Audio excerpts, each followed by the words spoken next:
বাংলাদেশের জাতীয় সংবাদ মাধ্যমসমূহে প্রকাশিত সংবাদসমূহের উল্লেখযোগ্য অংশ নিয়ে সম্পাদিত অ্যানালগ নিউজ রুমে স্বাগতম। শুধু দর্শক শ্রোতা, আজ 13 জানুয়ারি 2010 বুধবার। প্রধানমন্ত্রীর ভারত সফর শেষে কি পেল বাংলাদেশ?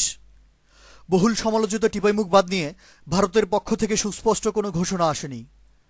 ভারতীয় সীমান্তরক্ষী বাহিনী বিএসএফ নিরীহ বাংলাদেশিদেরকে নির্বিচারে গুলি করে হত্যা করার বিষয়টি নিয়েও হয়নি কোনো আলোচনা। অবাধ চোরাচালান ও ভারতীয় প্রাণঘাতী মাদকের অনুপ্রবেশ বন্ধে হয়নি কোনো চুক্তি। সমুদ্র সীমানা নিয়ে দ্বন্দ্বের বিষয়টিও রয়েছে আলোচনার টেবিলের বাইরে। পদ্মা এবং তিস্তা নদীতে পানির ন্যায্য হিস্সা আদায় করতে পারুক আর নাই পারুক, পারিবারিক স্মৃতি বিজড়িত দিল্লি থেকে শেখ হাসিনা নিয়ে এসেছেন একটি শান্তি পদক।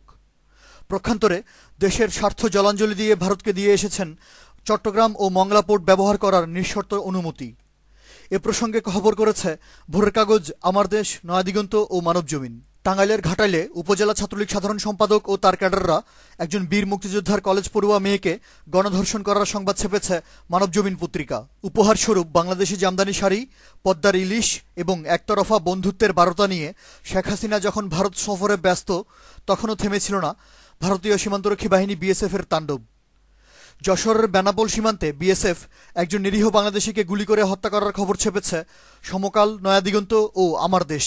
বগুড়া সদরে সরকারি দলের লোকজন একজন মুক্তিযোদ্ধার গরু ও মুরগির খামার জোরপূর্বক দখল করে নেয়ার খবর। নারায়ণগঞ্জের সোনারগাঁওয়ে ক্ষমতাসীন ক্যাডাররা বিএনপি কর্মীর বাড়িঘরে বেপরোয়া ভাঙচুর ও লুটপাট করার সংবাদ এবং যশোরে আওয়ামী লীগ নেতাদের বেপরোয়া দখলবাজির ছবিসহ খবর ছেপেছে যথাক্রমে প্রথম আলো, সমকাল ও আমার দেশ।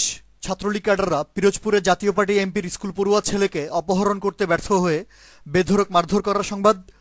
সাতক্ষীরা সিটি কলেজে জাতীয়তাবাদী ছাত্রদলের 10 জন নেতাকর্মীর উপর হামলা করে মারাত্মক আহত করার খবর এবং চাঁদাবাজির ভাগবাটোয়ারার দ্বন্দ্বে রাজশাহীর পুটিয়ায় দলীয় প্রতিপক্ষ গ্রুপের নেতাকে নৃশংসভাবে হত্যা করার সংবাদ ছেপেছে নয়াদিগন্ত, আমার দেশ ও সমকাল।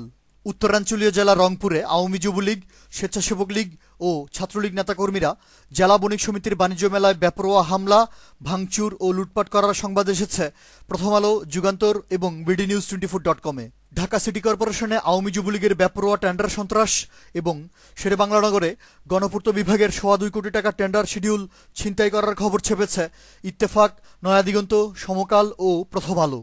অশান্ত জনপদ পার্বত্য রাঙ্গামাটিতে উপজাতীয় জঙ্গিদের 2 গ্রুপে হামলা পাল্টা হামলার খবর এবং জেলা শহর মৌলভীবাজারে জোহরের নামাজ পড়ার সময় একজন নিরীহ মুসল্লিকে মসজিদের ভেতর থেকে অপহরণ করার বিস্ময়কর সংবাদ ছেপেছে সমকাল, নয়াদিগন্ত ও মানবজমিন। চলতি অর্থবছরের প্রথম 5 মাসে দেশের রফতানি বাণিজ্য 7% হারে কমে যাওয়ার উদ্বেগজনক খবর এসেছে আমাদের সময় এবং আমার দেশ পত্রিকায়। রাজধানী ঢাকা সহ সারা দেশের হাটবাজারে চাল, ডাল, চিনি, তেল, পেঁয়াজ, রসুন, আদা থেকে শুরু করে মাছ, মাংস, তরিতরকারির আরও এক দফা মূল্য বৃদ্ধিতে খবর করেছে মানবজমিন, আমার দেশ ও যুগান্তর। আমাদের সময় ও bdnews24.com-এ আপডেট হয়েছে নতুন জনবল নিয়োগে দুর্নীতি ও দলীয়করণ এবং ক্ষমতাসীন দলের নেতাকর্মীদের হামলার প্রতিবাদে ঢাকা মেডিকেল কলেজ হাসপাতালের বিক্ষুব্ধ কর্মচারীরা প্রতিষ্ঠানটির পরিচালককে অবরুদ্ধ করে রাখার সংবাদ।